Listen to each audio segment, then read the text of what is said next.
Good morning, Captain. What's up everyone, my name is Mike, and welcome to another GameCast Rewind. Today I'll be taking a look at Medal of Honor Heroes for PlayStation Portable. Enjoy. We're here today to discuss a Lieutenant James Patterson, Jimmy, one of our best. When the PSP came out, I only wanted one for Grand Theft Auto Liberty City Stories and Twisted Metal Head-On. I don't remember how I acquired my PSP, but I got it before GTA came out and did acquire both games. I didn't start building up my PSP library until years later, and one of the games I got was Medal of Honor Heroes. It may have been my first portable first-person shooter. I got it years after it came out, and I worked second shift at my job at the time, which meant I had a lot of downtime, and Heroes was one of several games that helped pass the time. Developed by Team Fusion and published by EA Games, Medal of Honor Heroes was released for the PSP in October 2006. For this review, I played it on a modified PlayStation TV using a DualShock 4, otherwise known as a PlayStation 4 controller. Like many Medal of Honor games, Heroes is a World War II first-person shooter, and this entry puts you in the roles of different heroes or protagonists from other Medal of Honor games. So let's take a look at Medal of Honor Heroes and see how it is. Heroes consists of a campaign mode, skirmish mode, and online multiplayer, which I didn't get a chance to try. Each protagonist plays exactly the same. You can walk, sprint, jump, crouch, perform a melee attack, aim down sights, and lean left and right while aiming. Sprinting drains stamina, which does regenerate over time, and you can kick back grenades, which is nice. The controls will take some getting used to, mainly because the PSP has no second nub.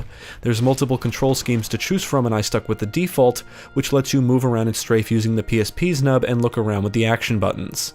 I played with a PS4 controller, so the control scheme was the same, but I was able to map the action buttons to the right stick. The reload, use, and crouch keys are tied to the directional pad, and jump is tied to the select button on the PSP and the option button on the PS4 controller. Needless to say, the controls are a bit clunky, but they work, and having a second stick makes a world of difference. One of the best things about Heroes is the open map design, which is reminiscent of the map design in European Assault. Each mission allows you to complete objectives in any order you wish, which means you can navigate around the maps freely. Each mission contains primary and optional secondary objectives. You'll have to steal documents, plant explosives, capture areas, assassinate specific enemies, and in many missions you will have to complete the primary objectives within a time limit.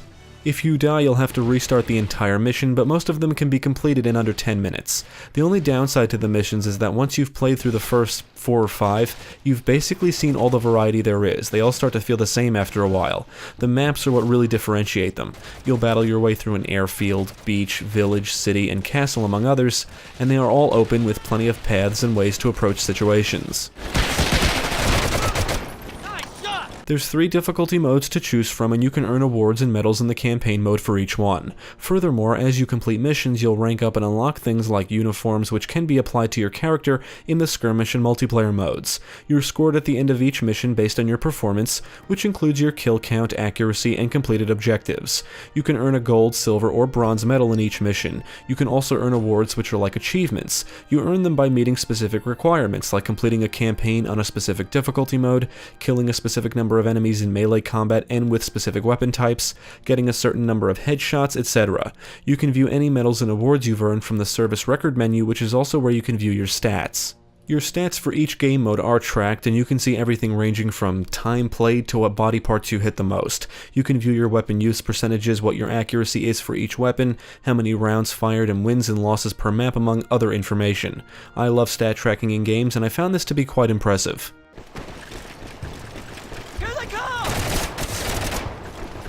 During each mission, you'll be accompanied by friendly soldiers. From what I understand, each protagonist is a squad leader, but you don't get to command your squad members.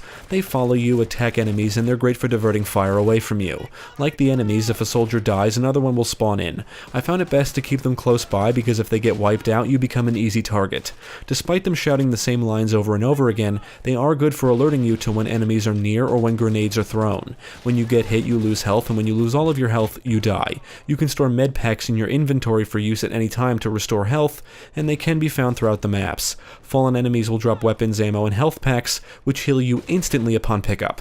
Now, you can only carry a primary weapon, secondary weapon, which is your sidearm, and grenades. Weapons can be acquired from fallen enemies and found throughout the maps. You'll get your hands on the typical World War II weaponry we've seen in the other games in this series, and they do feel satisfying to shoot.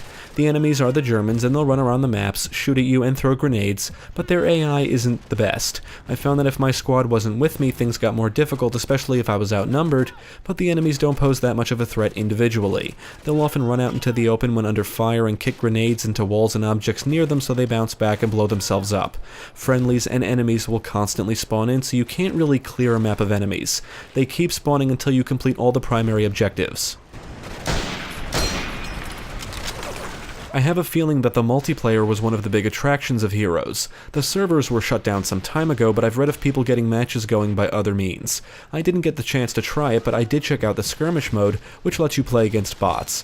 Unlike the multiplayer, which includes multiple different game types, skirmish only lets you play deathmatch. You can select from any of the maps seen in the campaign mode, you can set the time limit and how many bots up to a max of 16, and then you can select your uniform and primary weapon.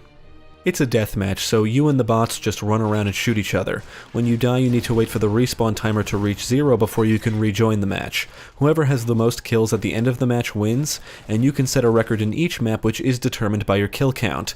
Skirmish can be fun, and it's a great way to learn the maps and try out the different weapons, but the match customization is very limited, which is a shame, and it would have been nice to see some additional game types. This is the file for Sergeant John Baker. He's a recent OSS recruit, currently serving in Italy as part of Operation Avalanche. The campaign mode takes you through 3 campaigns, with each putting you in the role of a different protagonist. You'll play as Sergeant John Baker, originally from Medal of Honor Allied Assault Breakthrough, and participate in Operation Avalanche. You'll play as Lieutenant Jimmy Patterson, the protagonist from the original Medal of Honor and Frontline, and his missions are part of Operation Market Garden. Finally, you'll play as Lieutenant William Holt, originally from Medal of Honor European Assault, and you'll partake in missions set during the Battle of the Bulge. The campaigns will take you to Italy, the Netherlands, and Belgium, and each one has its own set of missions. The only significant voice acting is heard during the briefings before each campaign, which is accompanied by video clips from the war. Soldiers will shout shit during gameplay, and you'll often hear the same lines over and over again. My only major complaint with the campaign mode is how short it is. You can complete it in under 2 hours. Medal of Honor Heroes is a PSP game, and playing it upscaled really shows how dated the presentation is. I don't think it looks bad for a PSP game, but you will see blurry textures, jaggies, pop in here and there, and stiff animations. The particle effects are nice, the scripted death animations can be humorous, and the environments do a good job at reflecting that war-torn Europe feel. You'll get to listen to the game's glorious theme song at the main menu, but unfortunately, the game lacks music during gameplay, which is a shame because of the series' reputation for fantastic music scores. You will hear a lot of gunfire and distant explosions, you can hear your equipment shuffling around as you move, and most of the weapons fire sounds pretty good.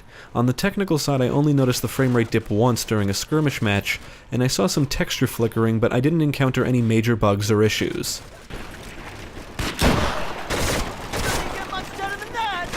I had fun with Medal of Honor Heroes, and I think it's a great portable first-person shooter. If you're in it for the single player, it's quite short, but it's a great way to kill some time.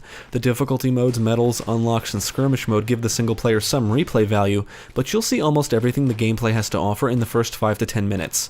It feels like a simpler or watered-down version of a typical Medal of Honor experience, but it is fun to play. I really enjoy the open map design, which seemed to be a series trend for a while, and the variety of maps is quite good. I do think the skirmish mode could have been better though. More game types and customization options could have done the mode wonders. I would recommend Medal of Honor Heroes to fans of the series or first-person shooters. It's a solid shooter for the PSP. If you can get a multiplayer match going, there's even more content to enjoy. Heroes is a good Medal of Honor title. It may not be as good as some of the bigger ones, like European Assault, but if you're looking for something to play on the go that lets you run around and shoot shit, Heroes should fit the bill. I've read over the details of this offensive, and it will need men like him. Thanks for tuning in. I hope this video proved helpful. Stick with GameCast for more quality content, including the latest gaming news, podcasts, let's plays, and even more reviews. Be sure to check out my channel, Gaming Pastime, for new game reviews released every week.